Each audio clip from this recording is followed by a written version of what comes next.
Welcome to Advanced Functional Data Structures and Algorithms, a video course by Pact Publishing. I'm Mark Thomas and I'll be the presenter for this course. Atul S. Kott is a self-taught programmer and started writing software in C and C++. A Linux aficionado and a command line guy at heart, Atul has always been a polyglot programmer. Having extensively programmed in Java and dabbled in multiple languages, these days he's increasingly getting hooked on Scala, Clojure and Erlang. Atul is a frequent speaker at software conferences and a past Dr. Dobbs Product Award judge.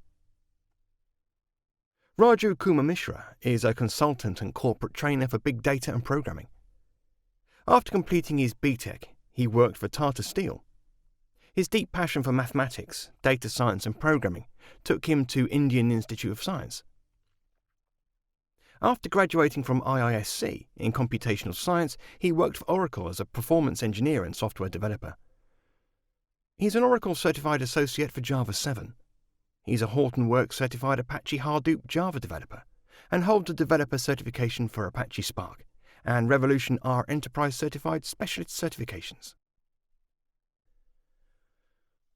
Now let's talk about the functional data structures and algorithms. So, functional data structures have the power to improve the code base of an application and improve efficiency. With the advent of functional programming, and with powerful functional languages such as Scala, Clojure, and Elixir becoming part of important enterprise applications, functional data structures have gained an important place in the developer toolkit.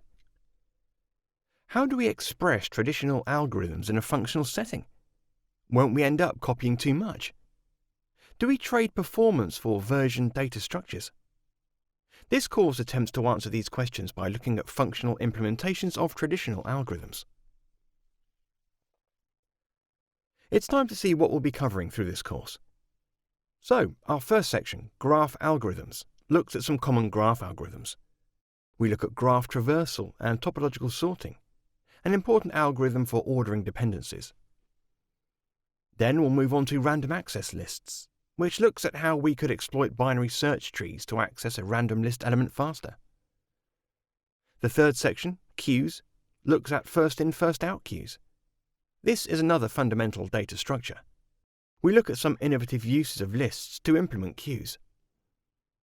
After this, we'll move on to streams, laziness and algorithms, where we'll look at lazy evaluation, another FP feature.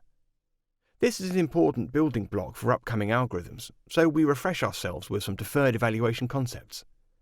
Our next section, being lazy, which deals with queues and dequeues, looks at double-ended queues, which allows insertion and deletion at both ends. Following this, we'll explore about red-black trees, which will show how balancing helps to avoid degenerate binary search trees. This is a comparatively complex data structure, so we discuss each algorithm in detail. After this, we'll dive into binomial heaps, where we'll cover heap implementation, offering very efficient merge operation. We'll implement this data structure in a functional setting. While the last section, sorting, talks about typical functional sorting algorithms. You need to install Scala and Clojure. All the examples are performed with Scala version 2.11.7, and the Clojure examples are performed with Clojure version 1.8.0. You don't need any IDE, as most of the examples are small enough, so you can key them in the REPL.